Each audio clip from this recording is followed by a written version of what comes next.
The legislature of the state or the parliament are the lawmakers. But our country is in a sorry state of affairs as the lawbreakers also take the role of the lawmakers.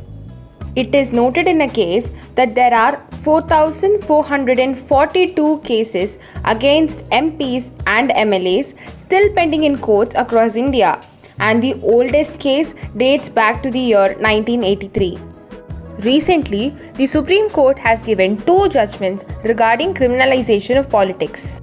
The Supreme Court in the year 2020 has given an order requiring the political parties to publish details of criminal cases against candidates on their website, local newspaper, national newspaper, and other social media accounts. This case was given before the Bihar Assembly election 2020.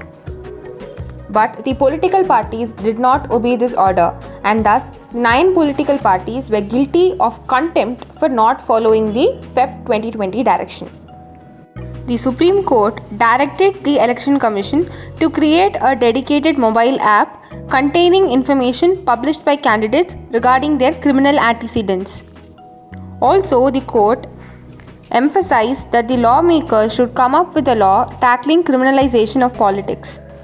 In the second judgment, the 3-judge bench, headed by the Chief Justice of India N.V. Ramana, was hearing a public interest litigation seeking establishment of fast-track courts for cases against legislators.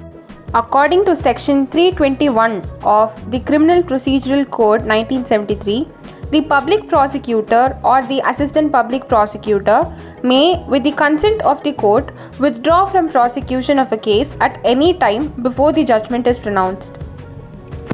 Using this provision, several states have withdrawn cases against the legislators. But the court has held that this power under Section 321 of the Criminal Procedural Code is a responsibility which is to be utilized in public interest and cannot be used for political considerations. The court has also held that any prosecution against a sitting MP or MLA shall not be withdrawn without the leave of the High Court.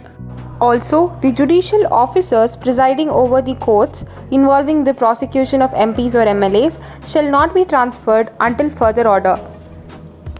There are many ill effects because of the criminals becoming legislators. The first thing is that it affects good governance because the lawbreakers themselves become the lawmakers.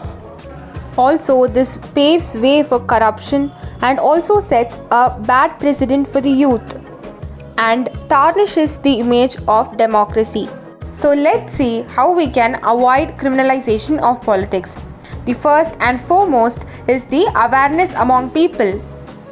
People should be aware of the records of the legislators, be it criminal charges, educational qualification, or any other factor.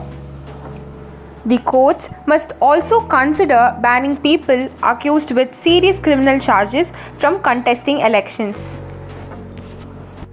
Stay safe and stay healthy. Sincerely, from yours lawfully. Thank you.